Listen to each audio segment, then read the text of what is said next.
boys, it's me, Viney, and welcome back to my channel. On today's video ay gagawa tayo ng French toast bread with cheese.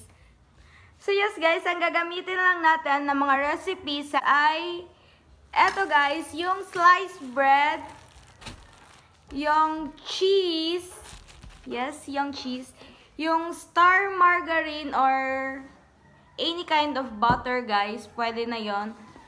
Yung egg, 3 eggs or depende guys kung gaano karami yung inyong gagawin. Salt, yes, kailangan natin ng salt and brown sugar guys.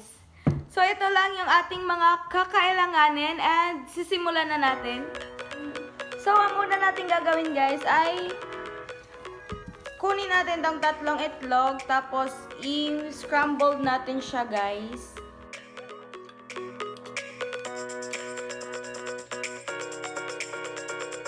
Tatlong itlog guys, or nakadepende lang sa inyo.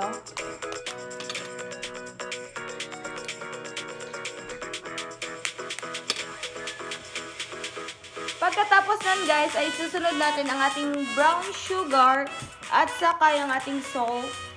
So, imimix lang natin siya guys. Depende kung gaano karami yung ilalagay nyo guys.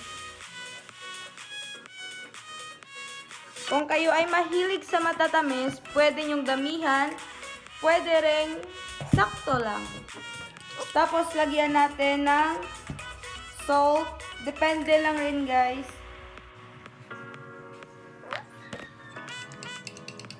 Next, itong cheese guys.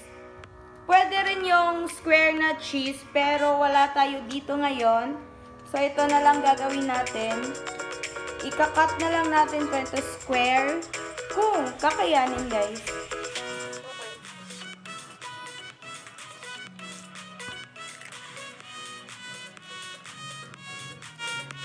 Dahan-dahanin nyo lang guys.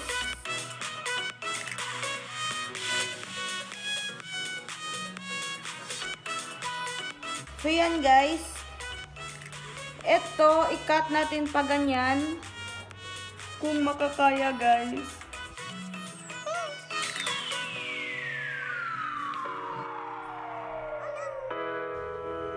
Hindi siya ma-form guys, kaya ibang way yung gagawin natin.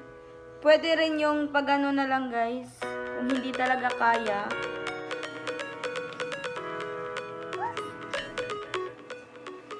Yung pag ganito guys, ganito na lang gawin nyo kung ayaw talaga.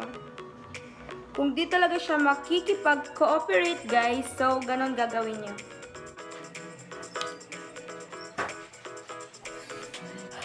Ang init bash! So guys, buksan na natin yung ating bread para malagay na natin yung cheese. Yan guys.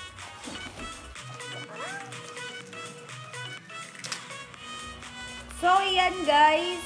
Tapos, ilalagay na natin dito sa ating plato yung bread. Dalawa siya guys. Yung isa yung lalagyan nyo ng cheese at yung isa ay pangtakip guys. So, guys, kung di nyo nakayanan yung square na cutting sa ating cheese, ay ganito na lang yung gagawin nyo guys. Tapos, ito na rin yung sugar, egg, at salt guys. And naka-ready na ang ating sliced bread. Ganyan lang yung paglalagay guys. Pwede nyo rin yung damihan or pwede nyo rin kunan guys kung di kayo masyadong mahilig sa cheese. Pwede nyo kunan ng isa. Pag ganyan na guys, kasi magmi-melt din naman yan pag lulutuin na natin. So guys, sisimulan na natin.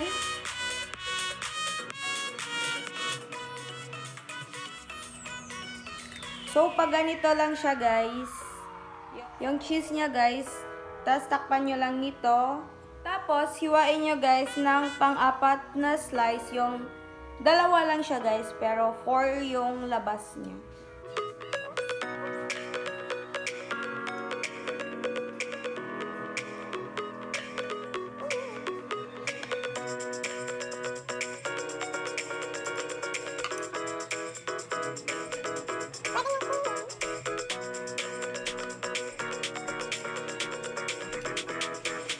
nahati na siya ng 4 na side, guys.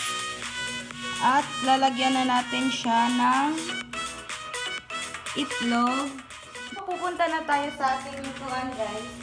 Dala-dala ko na yung sliced bread, tapos yung scrambled egg, and yung star margarine natin, guys. So, yan, guys. Paiinitin muna natin siya. Yung mawala na talaga yung tubig. Tapos, yung sliced bread natin ay ihalo na natin dito sa ating egg. And, yung pan natin ay lagyan na natin ng butter.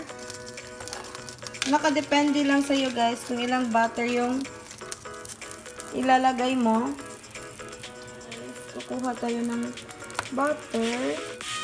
Yung star margarine natin, guys. Tapos ilagay natin dito.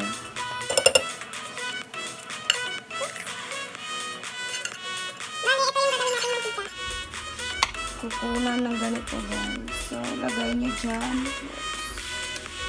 Dahan-dahan lang. Ganun. So, yun, guys.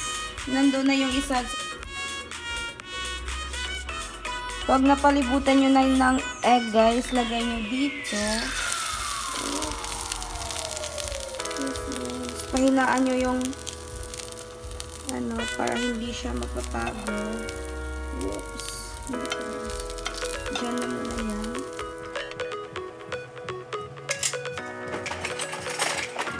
So, kukuha tayo ng ganito, guys, para madali talaga.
Yan siya, guys.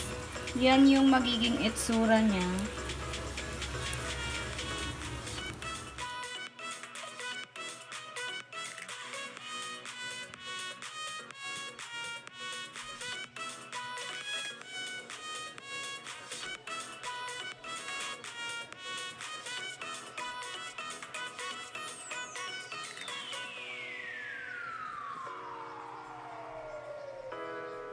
So guys, ito na yung kinalalabasan ng ating French toast bread.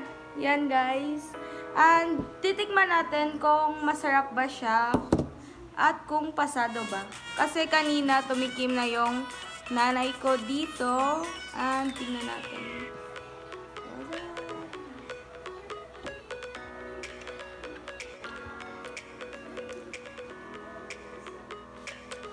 Masarap po siya, guys, at sobrang affordable lang siya sa bahay kasi naka-quarantine tayo ngayon. So, ito na lang gawin nyo, guys. Kung naghahanap kayo ng burger or kahit ano pa, pero wala, mas mabuti kayo nang gumawa nito, guys. Ito, guys, mamaya ko na to lulutuin, mamayang 3 PM kasi para may pang snack kami dito sa bahay. And yes, that's it. Thank you for watching and don't forget to like, share, and subscribe. And also, guys, don't forget to click the notification bell button below for more updates and suggest kayo, guys, kung ano yung susunod kong gagawin. Bye!